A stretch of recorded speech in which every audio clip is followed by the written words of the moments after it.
Hello, welcome to Blighty Day Fiance. It's not just us today.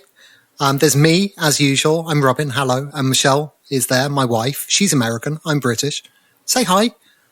Hi. Very nervous. It was very nervous. We should be nervous. This is this is part 2. You might have already heard part 1, which was over on the Reality Gaze feed, because this week we're doing a wonderful collaboration, a collab with Reality Gaze with Jake and Matty, Poodle and Matt. I just switched your nicknames and your real names round. That's fine. That's fine. I'm going to say hello to them. Shall I say hello, boys and girls? Hello, Reality Gaze. Hello. It's so good to be here on Blighty Day Fiance. Hello, Robin. Hello, Michelle. That's a different type. Now, this is what I need to know. Yeah. Can we cuss on your show or not? Oh, yes. Fuck yeah. Okay, yes. Poodle absolutely is going to cuss no matter what. He's literally been on the live show, and I said, you can't cuss. And he's like, and then he fucked his fucking asshole and starfish and tweaked. And I went, here's the thing. When I know I can't do something, even though I know I can't do it, there is an inner feeling in me that wants to do it 10 times as much. Like, we will never be on live TV. We can't. We would get on ABC, and then Jake would say, and then he fucking felched all over me, and we would get banned for life. And Robin Roberts would say, "What's felching?" And then the producer was like, "No." Robin Roberts knows. She played sports. Thank y'all for having us, Robin, and Michelle. Thank you for having us. You're welcome. None of our local British listeners have got a clue who that person is. And isn't that just one of the wonderful cultural divides we have? Robin Roberts? Yeah. Robin Roberts she's it's true. We don't know who, we know who Graham Norton is, but like, all the presenters who you guys talk about, and like a lot of comedy shows will talk about presenters, like we're supposed to know who they are. And I'm like, yeah, I think that's a British joke. We do export quite a lot of ours. We exported Corden, and we're very sorry about that. Sadly, we think he's coming back. He's your problem now. Yeah. Well, so he's not. Why is it that, like, I don't have a problem. Like, I like James Corden, but Brits hate him. Everyone hates him. Wow. So he may be coming back over there because his contract is over. His show is over. Yeah. So, and his producing team is one of the most powerful producing teams in the world right now. He also ruins every musical film he's in. It's him in The Prom, which I don't recommend watching anyway. But him in The Prom. This is not Poodle's West End Corner, Jake. It's Poodle's West End Corner. No, it's not. He actually took the movie is already a big pile of shit, and he like crapped diarrhea on it. So it's bad. Worse than Cats. No, Cats has a camp factor to it. The Prom has a camp factor, but it doesn't work. Right. It's very interesting. You watch the film and you're like, who is this for? Because no one likes it. Oh, I thought you were talking about, like, don't we have, is there some royal music thing called The Prom? Yeah. No, not The Prom. Like last that is such a British misunderstanding. That is a lost translation. Why would James Corden be at the Proms? It's very classic. It's a classical music thing. Yeah, they'll have classical concerts. But the movie, The Prom, the musical movie of The Prom, where the two girls can't go to the prom and the school bans them, so a bunch of Broadway folks come and save the day. Wow. It's as interesting as it sounds. Right now it's at the Amundsen. I'm sorry, y'all. We've already hijacked your show. Just take it. Okay, sorry. I'm going to stop talking about musical theater. You're right. Move on. I should explain for the 3 people listening who aren't aware of Reality Gaze exactly who they are. They are The sun, around which are tiny little shitty asteroid, which is mainly ice and feces, orbits. Really the brightest star in the universe. If you like reality television podcasts, and you probably do if you're listening to this, and you haven't listened to them, then you are obviously missing the greatest thing in the world. So we thoroughly recommend it. Where can people hear your stuff? We are, first of all, if I didn't want to fuck you before, now it's wow. Now it's like is there a universe where where Michelle and I can trade places for a little bit? But Michelle's like, think about that. No. Michelle, actually, can I film that? Yeah, anytime. Wow. He's permanent. Sorry. Michelle has heard you say enough times poodle doesn't count that she believes the poodle doesn't count. Not cheating with it. It's with poodle. Yeah. You can hear our podcast wherever you listen to podcasts. Thank you. Just go to Reality Gaze, and you can hear our podcast wherever you listen to podcasts. And our Instagram is Reality Gaze Podcast. So that's wonderful. Where we are. And you will hear part 1 of this on our feed. Yes. On our feed. And this is part 2. Who've we already done? We've done fuck. We've done Sean and Alejandro. Teddy and Alejandro. And then Victoria and Sean. Victoria, or Squid Game, the sequel. She's going to die. Yeah. So if you want that, find that on theirs. Who are we going to do now? Sean and Christine, I believe. Brilliant. I just need to say, in every season of 90 Day Fiance, UK or US or otherwise, there is one story where all you can feel is impending doom. Yeah, the whole time, and it kind of creeps up. It starts in your stomach, and it just creeps up to your spine, and that's what I feel with this couple. There's every moment is curated to make us feel absolute doom that is coming, and maybe it'll work out well, but the cringe meter has just been cranking up for every minute, and I'm actually physically sick when I watch this segment. Fitting in with that, I got the feeling, I wasn't sure about him at first, but you know Jimmy, the dentally challenged mate? Yes. Who needs lip balm? Who needs a lot of lip balm? It drives me nuts. Oof. He's the Greek chorus, isn't he? That's what he is. I was genuinely thinking this is a tragedy. I own a lot of money. You should know that. He is kind of like the blind seer Tiresias. Yeah. He's telling him what everybody knows. What? You're not going to get yourself out of debt. He's very concerned. This is one of the darkest storylines that I think has ever been on the franchise. It's dark. Actually, it's dark. I'll tell you something interesting about Botley, where he's from. So to put this into context for our American listeners, Botley is near Portsmouth and Southampton. So that kind of area is sort of like, it's similar to New England. You know, it's seaside. It's kind of moneyed and quite sensible in some areas. Yes, yeah. And Botley was central to Operation Starfish, which is not just a movie that's in Poodle's queue on. That's what they call me in college. There goes Starfish. Operation Starfish was actually a World War II secret operation where they wanted to make it harder to bomb Portsmouth and Southampton. So they moved all these lights and kind of topiaries and geographic features to Botley so that the German planes would bomb Botley instead of which was going spare instead of Portsmouth and Southampton. So that is what Botley is known for. Taking one for the team.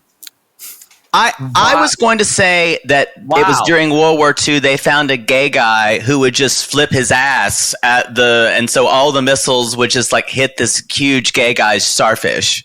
So basically, heat-seeking missiles. It's not far. Yeah, so Sean lives in the sacrificial lamb of England. He does.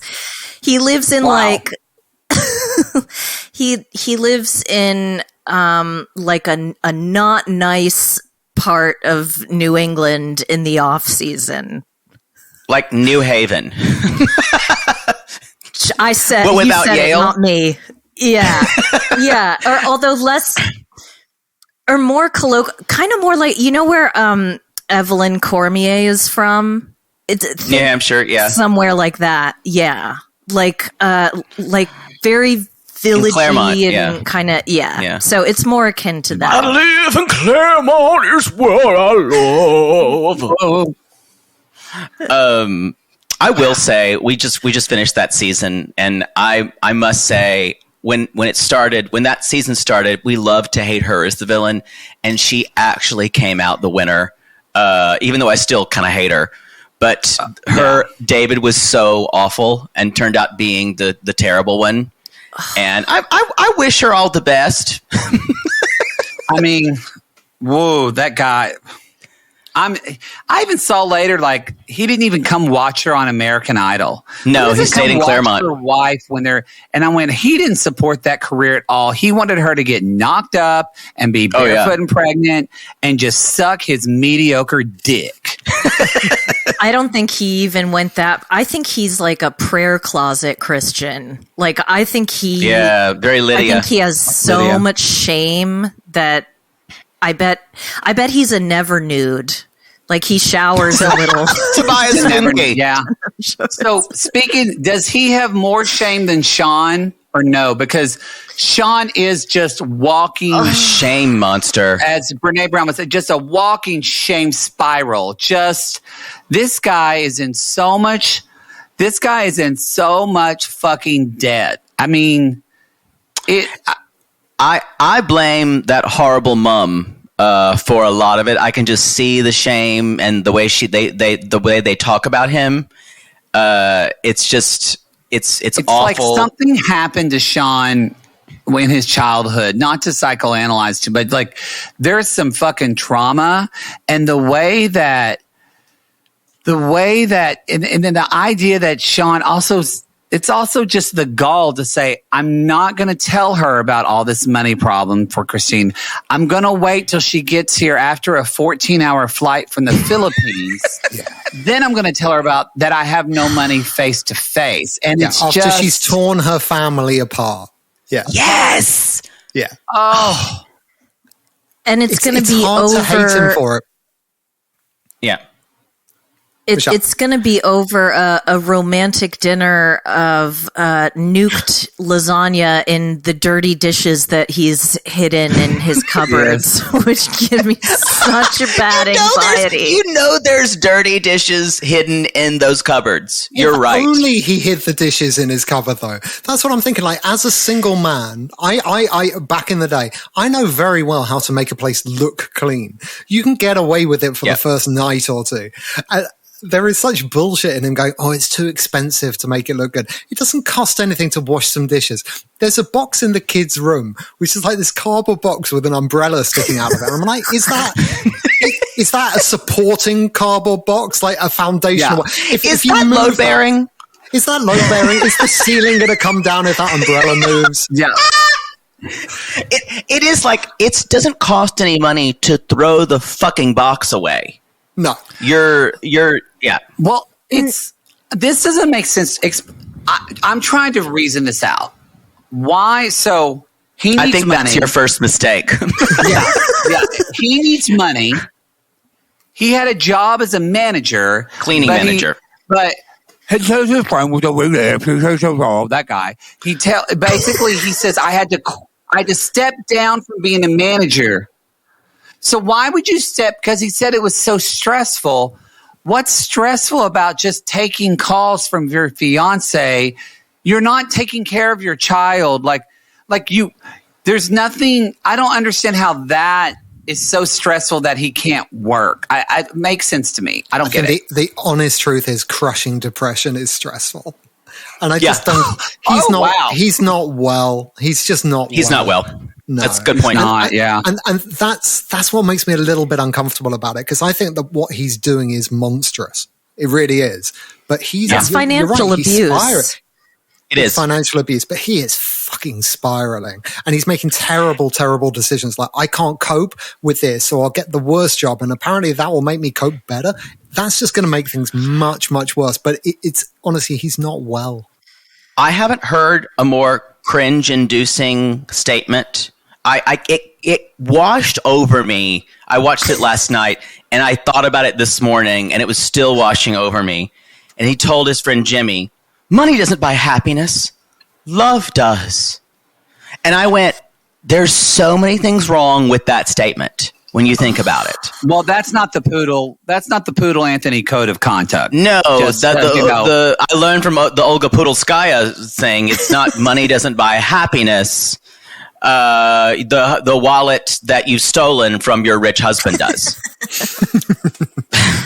I wouldn't know anything about that. That buys happiness. No. But I'm just saying, the idea that love buys. Think about, he's saying that money doesn't buy happiness, love does. It's just nuts. No. You can be madly in love with someone and still be fucking miserable. Because your life is shit and everything's gone horribly wrong.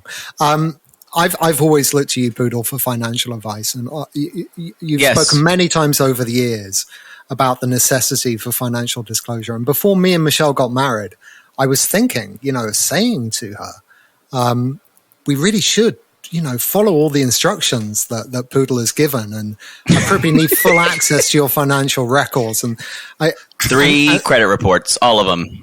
Right. I know those are the rules you always set down. It turns out in practice, even thinking about asking someone for that kind of thing is utterly terrifying. So good in theory. Good in theory. Well, that's usually most of Jake's advice. It's good in theory and not practical. Robin, it actually should have been in your dating profiles that was something that was brought on the first date. Yeah. So there's no need. If you stipulate it first. And then remember, this should have been something. This is more of a Michelle thing, but it's possible to do this as a man. Remember, when you're on that first date, and you haven't really talked about who's going to pay. Remember, go to the bathroom right before the check comes, and stay there for a long time if you have to. No, and if that check is still there, go back to the bathroom. Because they'll just pay for it. There's a little bit indigestion. Yes. Yeah. This is coming from the person who says, if they don't see it, then it's not cheating, and literally tries to cover the ex-husband's eyes when he walks in the door and say, "You can't see me here." Also, an Olga Poodleskaya move, when they give you a phone, your cover's blown. Yeah. Don't forget that one. Because like, that means you can contact them. It's like you can say, "Got a new phone." Yeah, that's true. So, do you think she's done any? Do you think she did any due diligence on Sean at all, or is she just believing that? Absolutely not. No, she's shrewd, right? I can't. That's the other side of it. She seems like it. Yeah, she seems like it. Yeah, I feel like Christine is very desperate, and I think a desperate person makes mistakes quickly. What this does well about, which I'm glad, I mean, it's sickening to watch, but I'm glad they're having this couple on 90 Day Fiance UK, like first season, because I'm sure like in America and UK, there's people in the UK that think, oh, well, these people from the other country just want to live in UK and they just want to take advantage of and lie and kind of rookie-do, as my mama says. Rookie-do? Rookie-do. You rookie-do someone. And so no, you rook someone, but I've never heard. That's what I grew up. You rookie-do them. That's not a turn of phrase. It is where I'm from. Okay. I learned it from my friend Lene, who lived in a trailer house. So anyway, if you're going to do, but what I love is actually Sean is the one. I don't love it, but I like that it's showing that it's actually the person who lives in the UK is actually the person that is completely frauding the other person and lying to them and being so deceitful. So, I mean, we've got to have those storylines on the show. So, but gosh, like Poodle said, it's just sickening to watch. I think the other part of this is that we've talked about this before, especially with people from the way marriage is looked upon in other countries as far as Western idea of marriage, that it's like, what's her name? Oh God, who was on Love in Paradise, Danielle to Johan saying, "Don't you love me for me, not my millions, my money?" Like, you got a teacher's pension, honey. But that the idea of marriage being you sometimes, like Rose and like Big Ed, Rose never loved Big Ed. Come on. Everyone knows that she was thinking, this may be the best I can do to get me out of my circumstances. And maybe we can forge a friendship that will be okay. And later on, we can make a marriage that may not be a love marriage work. I think that's what Christine is thinking. Sorry, go ahead, Robin. Maybe I'll be with someone who walks the streets in a backwards sombrero asking $2 for Polaroids with him. But we don't talk about him. Oh my God, yes. No, we don't either. But he did that. He was asking people $2 for Polaroids. Disgusting. And there were no takers. No. There were no. I feel like Sean. He's going to die unloved and penniless. Well, that's what you can see in the show is that anyone can feel unlovable anywhere in the world. There's that. And then also, I feel like Sean is that the main problem with Sean, just especially seeing his house, he's that person that puts their clothes in the washing machine and washes them, but then leaves them in the washing machine for about 5 days. And then when he dries them, it just smells like damp, wet clothes. So he just smells like damp, wet clothes all the time. I think people that do that are psychopaths and monsters and should be taken to an island. Okay. Tell us how you really feel. Because it's the worst smell in the world. You know those people that they just smell all the time. I think that's kind of Sean. He's just avoidant, period, even of laundry. Sour clothes. Yeah, I buy that. It's just water on the clothes at that point, right? Where can the sour smell? But they sour, though. Just water, it's almost like a moldy, mildewy smell. Yeah. It's my least favorite smell. And I would, Robin, not all of us had a washer made to immediately took out everything not all of us had Mrs. Patmore to do that. or your like trained dog that was your nanny. We don't know. Exactly. In our house, it doesn't make any difference anyway, because we've got a dog, a little Pugalier, who, even if we're wearing beautifully, freshly laundered clothes, Michelle had this today. She's wearing a lovely jumpsuit. If this was video, you'd all be like, that's a nice outfit. Within about half an hour of putting it on this morning, she was like, I've got to take this off, because the dog just ran her anus all over Michelle's clothes. And she wiped her butt on my jumpsuit. You know what? She's got a really fishy butt. Most of our laundry smells of fish from the dog's butt. Yeah. That's how Poodle marks his claim. How else are you going to do it? He does it at a gay bar. He just goes up to men at Fiesta Cantina and just rubs his ass scent on them. And someone says, does anyone smell halibut? Yeah, that and a little bit of cornbread. Yeah. Robin is horrified. Yeah, and I'm not saying that Chauncey suffers from this in any way. So it's just no. Just Nigel, Chauncey, get the Glade again. But Robin did grow up in like a completely different world to me. Like the childhood stuff, some of the biggest cultural divides that we have are literally because, like, if you watch a documentary on England, like in the 80s or 90s, it really looks like America in 1970, except like 1,000 times darker. Like his Robin's mom didn't have an indoor toilet. Wow. Yeah. I mean, she did when I was a kid. My grandparents didn't. They still had an outhouse. Your grandparents didn't. Yeah, that's what I mean. Well, like, I don't know if my grandpa did. I mean, they grew up on a farm in Dickey, North Dakota. So Dickey? Yeah. It's a town called Dickey. No, we cannot get into North Dakota names. I'm not having this.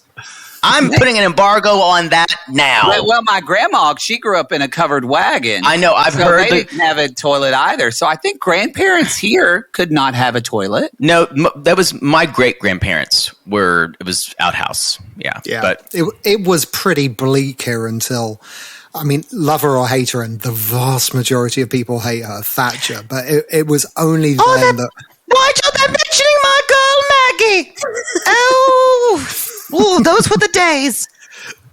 Those may have been the days. The history's not been kind. Doesn't look that fondly. But something could change. I loved her hair so much. Yeah. Oh, Robin, just for the ladies, can you please tell your Princess Margaret story? I'm leaning in. The one they call Horseface? No, that's Anne. Princess Margaret was Queen Elizabeth's older sister that they compared to. Yeah, the hot one. So, and Robin met her, and this is the cutest. This is when I was a kid. I mean, it's not that good, but she came to my school, and she was going around the class and leaning over all of the kids. You know, what are you doing? I'm drawing a picture of the rainbow.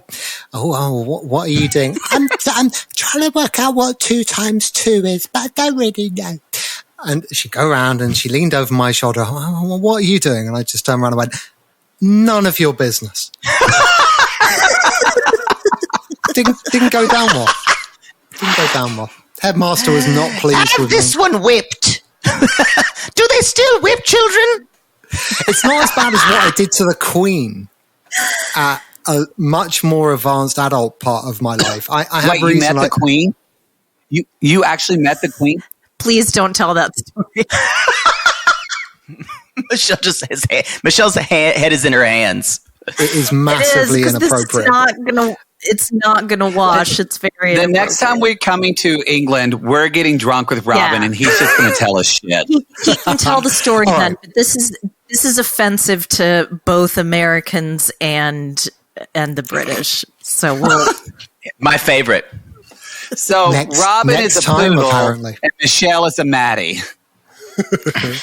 I don't know. I mean, Jake and I have the same type, I would say. Yeah.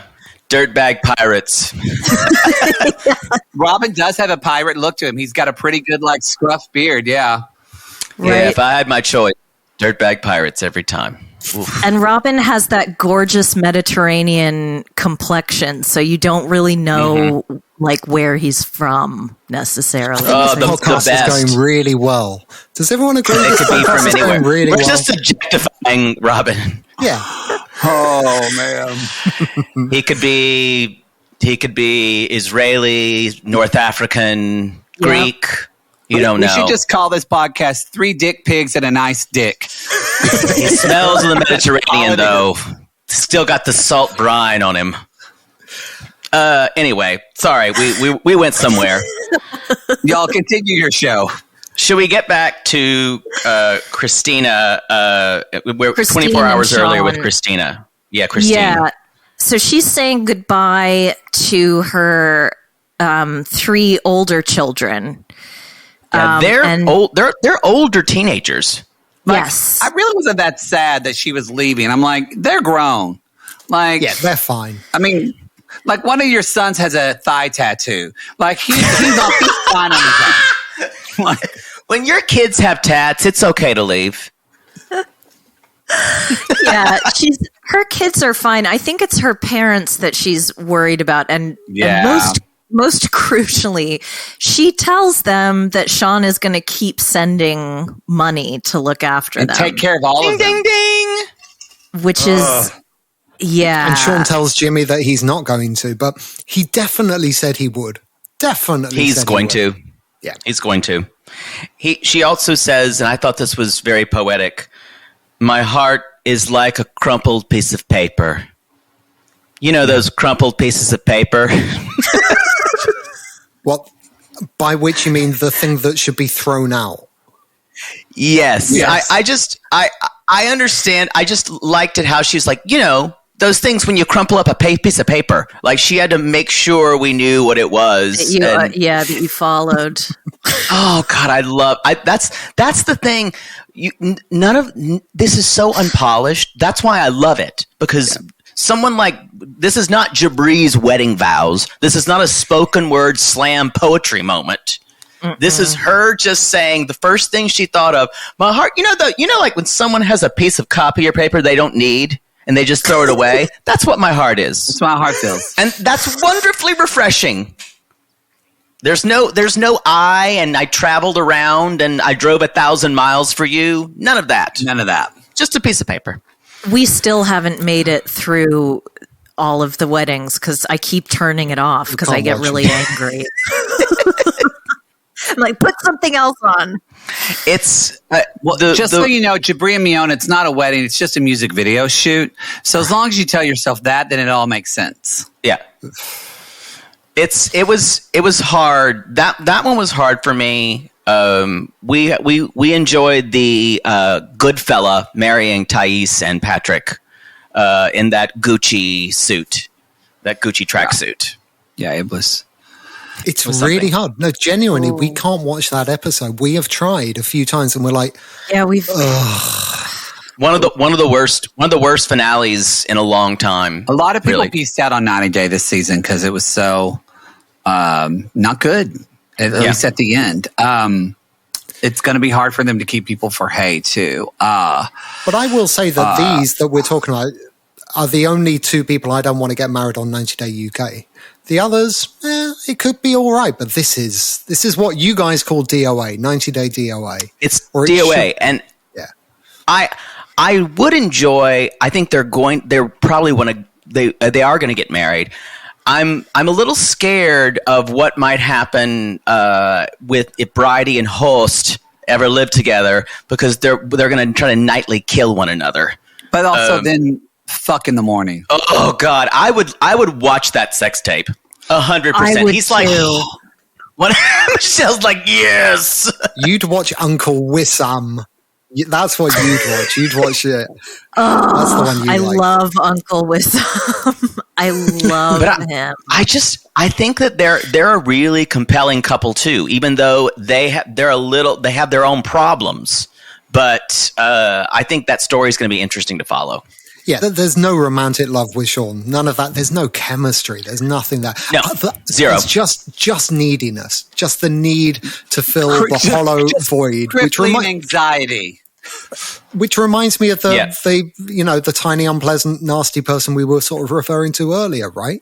That gets into a relationship to fill the problem for him, not because you see Sean on the way to the airport with his mother, and he's standing, and he's already just like this raw nerve about to just explode into just a saltwater puddle of tears. I mean, it's the kind of thing where. When I've been in relationships, nothing with this extreme, but when someone starts exhibiting behavior like this, I get really angry, and I'm like, "What's wrong with you? Grow the fuck up!" And it's like it makes them even more sad. So if I Poodle, that beacon of support, that's Poodle. It makes me even angrier, and I hate them more. Yeah. So that's just a little insight in how I work in relationships. Well, that's how our mothers raised us, you and I. Exactly. You gotta, if you see that limping gazelle, you gotta thin out the herd immediately. Gotta take them down. We don't have room for weak ones. Darwinism at work.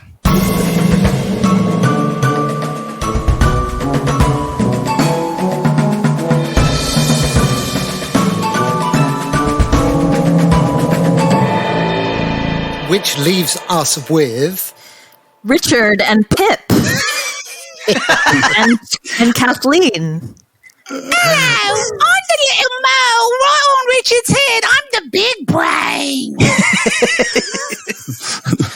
That's the voice of either the growth horn, premature horn, or vestigial. Or the twin that's still left over. Yeah, it kind of waves at you when you see it. But it is the brain Richard thinks with, I think. Thank you, Robin, for giving me that name. I will treasure it always. I like it that he has a son named Alfie because of course he does. Doesn't everyone have either a dog or a son named Alfie? Yeah. There's a particular generation. I think it's the most popular boy's name in the country. There was a phase about 12 years ago when everyone called their son Alfie. I think Alfie Allen got in a little bit ahead of the curve. He's a bit too old for that. Yeah, from Game of Thrones. Yeah. So what do you guys? I know you guys have different. With Richard, I think you may have similar. We know he's doing this. We know it's a kind of a con for the show, and it's all to probably to advertise his quiz app. Yeah. But we have different takes because we heard you guys, and you do not like Richard, right? I think he's a pig, and I think what he's saying, he knows is going to make people hate him, and he's more than happy to be hated. He's okay with it, but I think. I don't think he realizes. I think he thinks he can talk to the camera like he does with his friends, right? But he doesn't realize the reality TV culture we have here. I think that may be what part's missing for him. So I have a difference not a difference, but this episode, I feel like maybe just because I was seeing him with his son. Yeah. It made me he's humanized a little bit more, and I actually felt like I watched it and I went, I think this is all an act. I think it's all just like a show. I actually think I bet he's a pretty fun person to be around. Like I don't know, this episode really kind of I sweetened on him a little bit. I don't know why. I don't know if it was seeing him naked. I don't think that was it. Or maybe now that I've named the mole Pip because of you, Robin. But for some reason, I kind of am starting to like him more. And so that's where I am with it. So the place that we started from with Richard, and the caveat being, of course, look, it is not a good time to be a woman in America.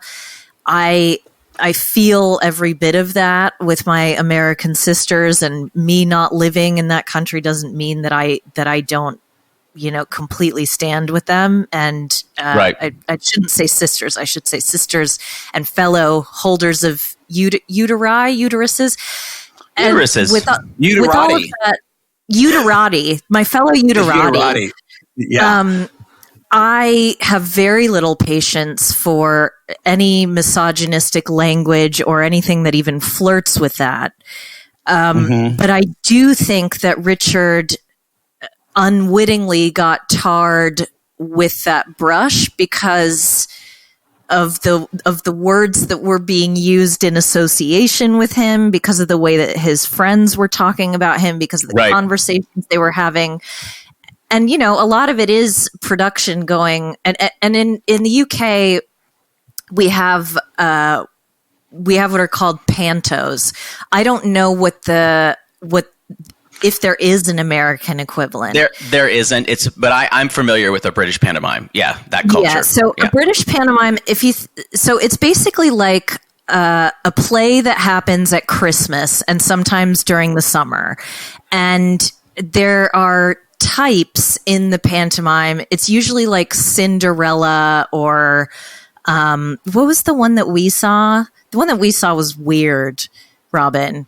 It's usually Cinderella or Snow White is another really popular one. Puss in Boots.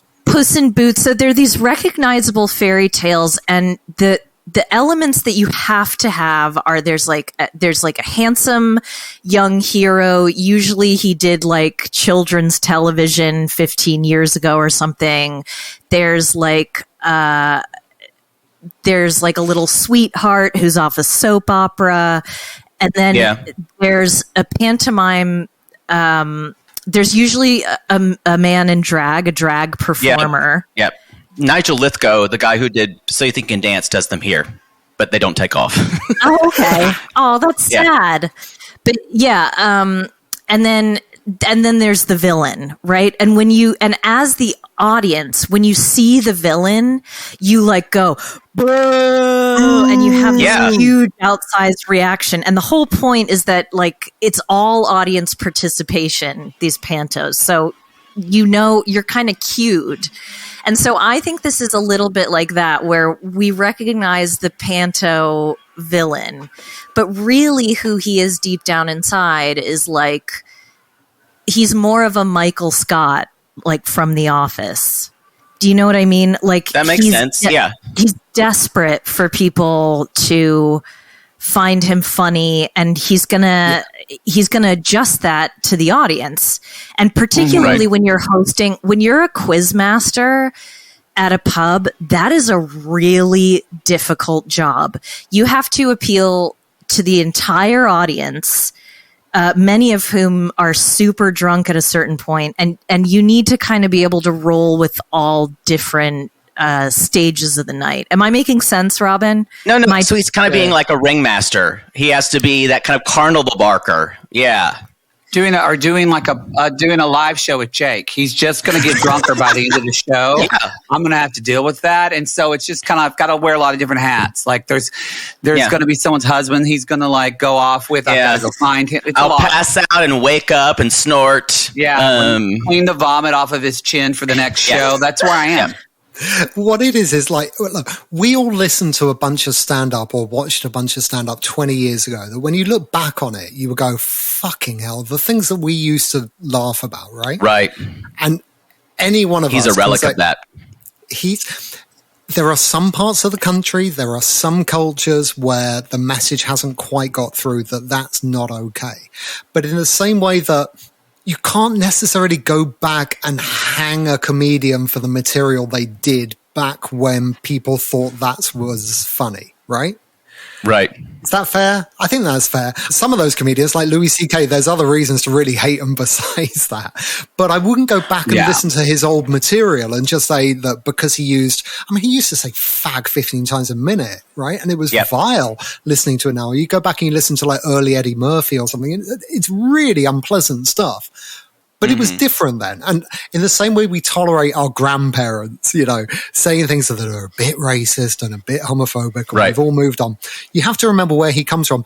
No one probably pulled him up on it, and things haven't moved on particularly, but it doesn't mean that he can't grow.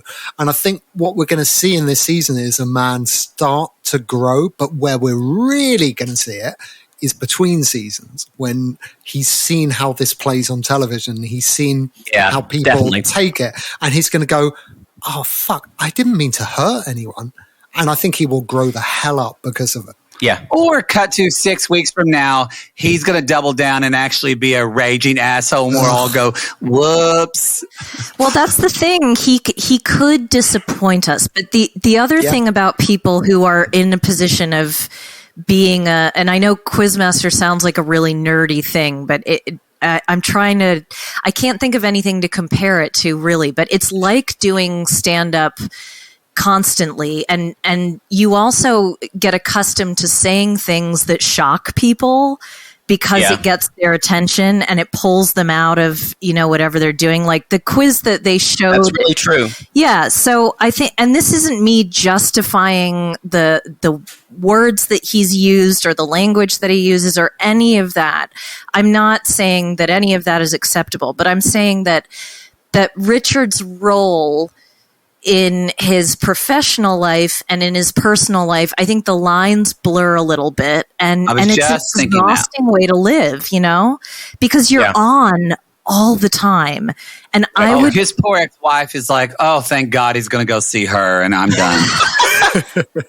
That poor ex-wife Zoe, she's just like, I think she's pissed off because he's decided to go. This was the one thing that made me raise an eyebrow. I was like, really? You're going to go when your kid's got 2 weeks off of school? That's nice. But it was a nice, it was a nice twist on bringing dirty underwear instead of candy panties or, chocolate rose petals. That's true. This is a 90-day first. Where instead of you bring dirty underwear so she can wash them. What is our take on traveling with lube? You need to put it in a plastic bag. First of all, when I just saw him throw that lube, doesn't matter how tamper-proof it is, y'all, lube will get all over your shit. I don't care if it's water-based, silicone-based, travel with couple plastic bags. Normally, I prefer the boy butter in the butter case that looks like butter. But he likes it solid at room temperature. But they actually make one that's like in a travel tube. It's very convenient because it's not so liquidy. It's not an oil, so it's not gonna get everywhere. I understand you, but I much prefer a certain type of lube. It is liquid at room temperature. However, you can do a couple of bags. There's some with leak-proof caps. You just need to find the right cap. Poodle likes that kind that numbs your butt, so that way he doesn't feel anything. So that way it's just like, they're just putting in like a boat oar, and he's like, yeah, boat oar. Listeners, send us your lube recommendations. Yeah. I don't know why we don't have a lube sponsor yet for our podcast. The fact that we've been talking about lube for years and we've never had a sponsor boggles me. It's a miss. I fault our advertisers. You need to contact those cake people. That's true. Anyway. I don't know. Sorry, we moved on to lube, and I was like, something we can talk about. So I think I just want to say one thing. The big thing here is that we find out that Kathleen has failed her English proficiency. So as Robin was saying, we do have a UK immigration lawyer who's offered to come on the show and explain what the proficiency test is and what it entails. But what I do know is that it's very hard to get an employer to sponsor a visa at the present time in the UK. So the National Health Service is one of the more straightforward because they're looking for nurses. And I think she said she's a trainee nurse. Kathleen is. So the only thing that I think is that maybe there was a written part of the test where, you have to have the right grammar or something. Like maybe there was some grammatical error. Maybe it's like you needed to know what Portobello Road was, or I don't know, like Portobello very Road. Complicated British words like that, or do you mean actual medical terms? Yeah. Do you spell blimey with an IE or an EY? Yes. Yeah, we don't know. What did you guys think? One of the most cringy things I think he said, and I think this could be something that he's going to get feedback about, is why not just do the marriage visa? And why he wants to do the work visa is because he's like, more of a try before you buy. And then you go, oh, but we don't buy people. Yeah, it's just, and I feel like that may be something that will be hard for him to say why he decided to only do a work visa and not do a spousal visa. It's an unfortunate turn of phrase, but it's what the vast majority of people do before they get married. You live with someone. Yeah, that's very true. We all do it. I mean, God forbid any of us should buy before we try in that sense, right? So it's fine. I don't know. That's I prefer they pay before. Before that's Robin, it's much easier if they prepay. In my experience, I would love for you to try being bi personally, as long as I can. I'm here for it. As I said before, we're watching. My money's on the dresser. We're watching Seeking Sister Wife for a completely different kind of arrangement. Robin, be careful! You're going to get a pinky up your arse. Yes. So that was something that I kind of went, oof. But I think you're right. Yeah. I think when you're not on the show, it seems perfectly reasonable that you want to live with someone before you get married. Alejandro's parents said you have to do it for 10 years. So. But they said that. I was like, this family's that's some Catholic shit right there. Yeah, that's Poor thing. bizarre. But the other thing is the fiance visa or the relationship visa in the UK is way longer than 90 days. Mm-hmm. I think it's even 180 days. I'm not absolutely certain. Doesn't roll off the tongue for Discovery Plus. 180 Exactly. days. 180-day fiance. Yeah. My theory on that is they didn't have enough characters. Like they could have gone as far as 99-day fiance, but they would have had to. The amount of development and stuff the tech guys came along and went, no. Yeah. No. It's like Y2K when everyone was freaking out. They're like, are the computers going to be able to handle more digits? Oh my God. Oh my God. It's also reasonable, too, that 6 months is a reasonable amount of time, whereas US it's not. I just need to also point out one thing about Richard. Richard dresses kind of like that art fag that I dated in college, but he did it ironically. There's some velour. There's some velour. And it's but there was that bandana cardigan? The bandana cardigan that I objected to was this kind of lesbian art teacher / bandana that was sewn, the 3 different types of bandanas that exist in the world, but it was totally something like kind of a straight acting bi guy that I fucked around with in college would wear, and he wore it ironically. That guy, whose name was Joey, he would wear all of Richard's clothes. Yeah, Joey bought that at Urban Outfitters. No, this is the thrift store. That's a total thrift store buy. Oh, wow. Or like Joey was doing for a while, he was only doing found items of clothing. And he would only do items of clothing he found in trash. Now you understand why we're doing our show from Poodle's shitty apartment. Because he says he wants to date I rich was man, so into him. Oh my God. His mind loves rich man, but his ass loves trash. Oh, that is, and just, I love the idea of, boy, he lived in like a communal apartment with like 8 people, and it was also a combined art studio. Oh my God. He could fuck like crazy, and I was the first guy he's ever been with. Sure. I'm sure he told you that. I was pretty convinced. How do you follow that? Right? I mean, many have tried.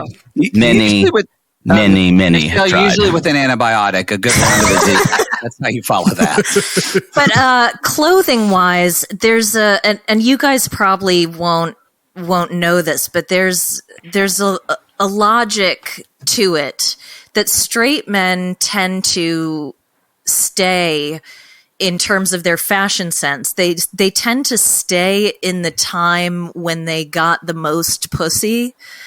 Yeah, and stay in that kind of makes sense. Outfit. Yeah. So that's how that works. So I'm guessing Richard was really pulling. Men did wear those in the mid-90s. Yeah. That would have been his. Because I think I wore clothes like that in the mid-90s as well. Oh, I've seen them. They're hanging in our closet. Right. Along with the mesh jackets. But think of like that. Think of like the grunge kind of scene and stuff, and the cardigans that Kurt Cobain wore. And look, I'm not saying Rich is cool, but I'm just saying people wore those clothes in the 90s. Oh yeah, definitely. No, he's not cool because he's still wearing them in 2022. That's the thing. But it's just like the sense of humor. No one has told him you shouldn't do that anymore. That's all it is. It always is. It's a very insular place where he is. Well, who's telling him it's going? Wear that favorite cardigan I like. Please, man. Please, it's Pip, your fashion advisor. That's what's happening. This is very specific, but have either of you been to Westchester, Pennsylvania? I have. Okay, so Preston is a little bit like Westchester, Pennsylvania. It's like big city adjacent, but it's not quite as sophisticated. Like it's a Westchester's very nice, a good example.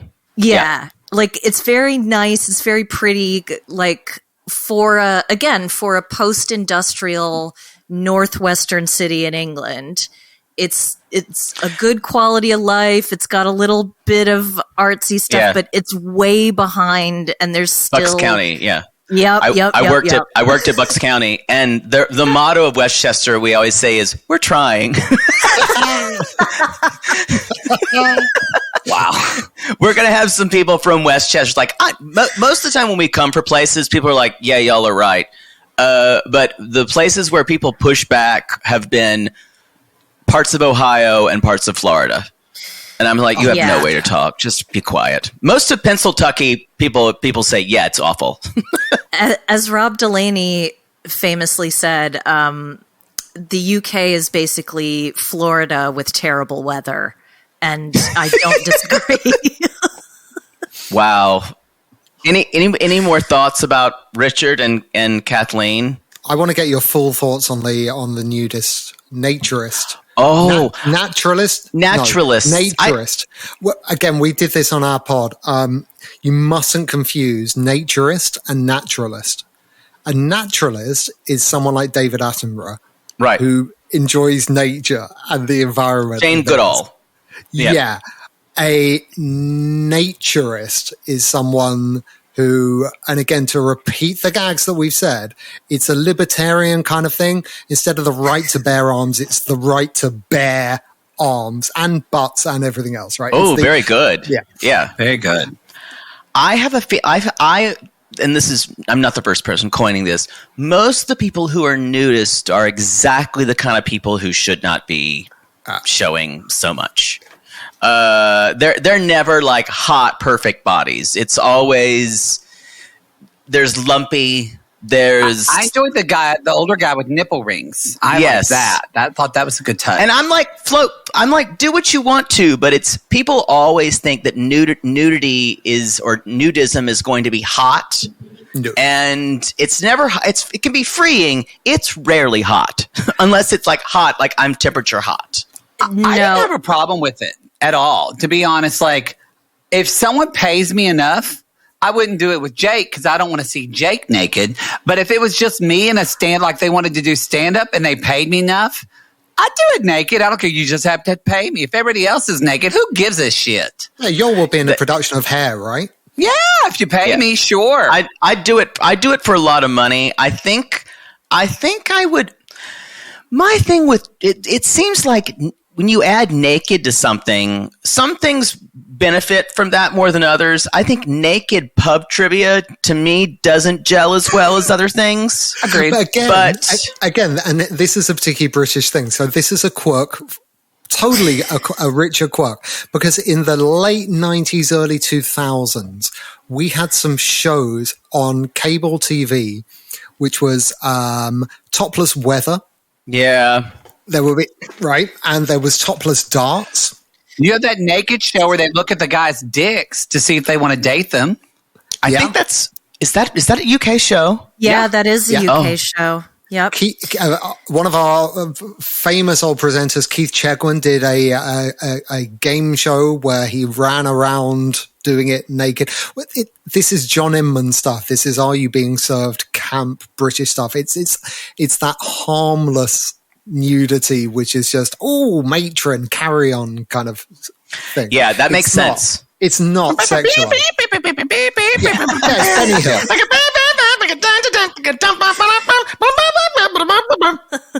No, I think that's a really good point though, because it is a very specific British thing. Like they do the topless things. Well, I mean, would y'all do a naked podcast if someone paid you enough to do it? Definitely. You're married, so you've seen each other nude, so who cares? We do all our podcasts naked. We do all. You're naked right now. Right. No, we Lord. Definitely have. It's really interesting that the UK, to my knowledge, I'm sure there are some sections of some beaches that are nude, but in Europe, all of the beaches are topless, right? Topless, yeah.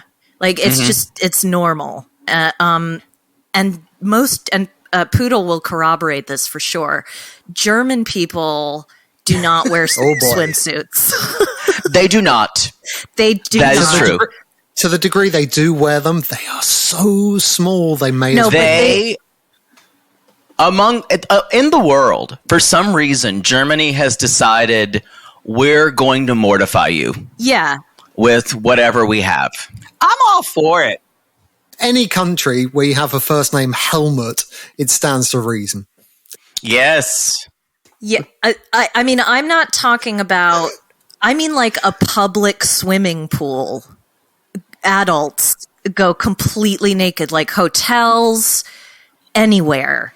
I think this is good. I think this is what we need to do in life because, as I said on the podcast the other day, if you don't see old people, you have no idea what your body's going to look like when you're naked. And suddenly you wake up and you're 50 and you're like, what happened to my ass? And it is hard to take. I think let's share this, then people know.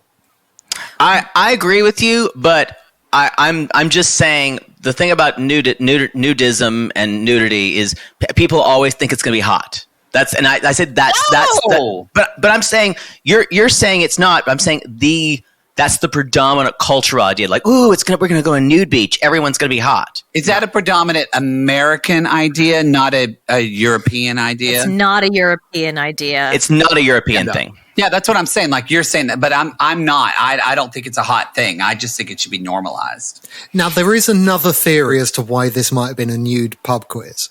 And it's that pub quizzes have been kind of, you're familiar with the idea of pub quizzes, right? Trivia night. Yeah, they're a little bit, we still do trivia, but it's not as popular as it was like 10 years ago.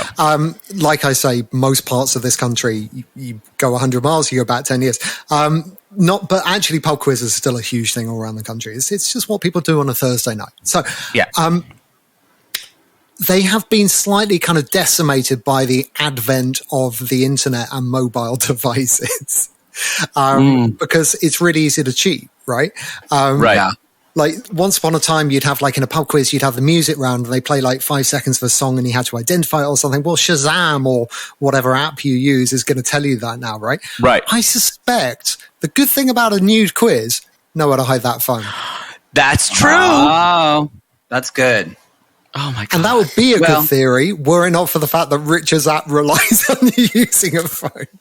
That's true. I mean, Angela does hide her phone in her tits, so she could still cheat. True. Michael, give me my phone. Michael, I'm cheating. It's a British reference, but it's like the TARDIS. You all seen Doctor Who? The TARDIS, yeah. Uh-huh. Yeah. It's a lot bigger on the inside than it is on the outside. It's pretty big on the outside. Wow. Oh, Lord. With that. Oh. Yeah, Kathleen, is there anything left on the table or did we get it all? I think we got most things. I mean, Kathleen was jealous. She was upset by that. She didn't want other people seeing him naked. She wants him to keep that private. I will say also that strip club culture and I only mention this because Richard talked about, a going to a strip club. He did. Night is going to a strip club. Strip club culture here is, I would say, a good deal more depressing than it is in America. Oh. And that's not a comment on, I mean, look, everybody earn money however you want to, however you can. That is the strength of these women, the physical strength, the prowess. I'm just saying, in the north of England and certainly in Scotland, you can walk into a pub and pay £1 to watch someone strip. Yeah, it's pound in a pub. Very dark. Very dark. There's no entrance. No entrance fee, but every performer that comes on, a small kind of usually hunchbacked, strange, gnarly man will walk around with a pint glass, and you're expected to put £1 in for every performer. So essentially, it's like in, governor. It's like mandated tipping, if that makes sense. Wow. And I've been dragged to these places depressing. by bosses I've had in the past, and those places are bleak. Really. Sounds like a Piano Cat 77 after 1 a.m. show. Put your money in the glass. Exactly. Wow. So, and she's up there just like, yeah, it's not. And let's face it, all the good ones left either during Brexit or COVID. So, I feel like this whole thing, it was just honestly a little scripted that Richard was going to go over there anyway. Oh, yeah. To the get-go. I felt like it was all a lead up. And now he's going to go over there. Her family's going to think he's a sex tourist, which he might be. Like, who knows? And I don't know. Hopefully it's funny having Richard in her neck of the woods. Yeah. Hopefully it's just not offensive. I don't know. It could go either way at this point. We'll see. Totally. Yeah. Having said that, I thought she took it all quite graciously, and she wasn't like Angela. She did. Can you imagine though, if it was Michael who did that? Oh. You know? Land of the fucking free! But she was kind of like, you're an asshole, don't fucking do that again. Yeah. Which is usually, yeah. That's a pretty good way for a relationship to go. He was not. He was like, you tried your best. Angela would not have said that. No. Angela would have been like, Michael, I gave you that quiz from Breitbart. quit playing on my phone. Playing on my phone. Play it on my phone. Oh man. But yeah, actually their relationship doesn't worry me at all. And I've said this in previous episodes of our podcast, and I'll say it here. These shows are really about relationships. Look at how the people in the relationships treat each other. That tells you a lot more than, whether someone says they want this person to pick their socks up or not. Kathleen has called him on his bullshit. This is not a subservient dynamic in the least. And I think he prefers it that way. I think he needs someone I think so too. Who's going to keep him in line. That's a good point. And will pull no punches. So that's not, I don't worry about them. Yeah, it's not a Sean, and it's not Sean and Christine. No, he wants to marry a quote nice girl, but I think he means a woman who will bust his balls. Yeah. Yep, I agree. That's exactly right. Probably literally and figured, because he does seem like one of those guys who likes ball vice kind of freaky deaky shit. Yeah, well, he likes lady boys. So he did there's say that. interesting stuff going on. There's interesting stuff going on. Wow. I think on that note, I need to go vomit promptly. Can we all say together, that's the show? That's the show. That probably didn't work technologically at all. It's just going to be.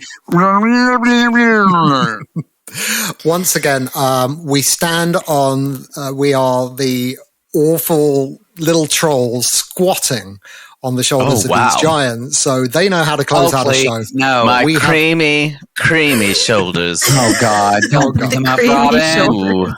Oh boy, we have no idea how to close out a show. We'll figure it out in time. Oh, can I suggest a song? Kiss the day goodbye and step on my balls tomorrow. There's a Denny's, can we go? Can't forget. Take it, Robin. What I did for nudity.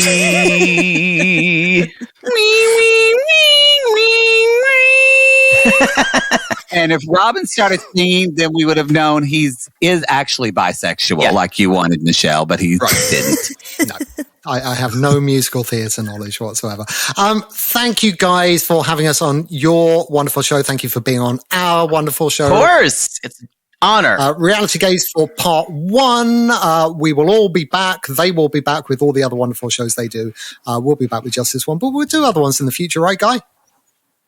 Oh, absolutely. Guy? Yes, I didn't know Guy was Michelle, or I didn't know if you were calling me your Guy. I'm like, is that my pet name? I know. Like, what? Is that what Robin's calling me now, Guy? Oh, wow. My butt just tickled.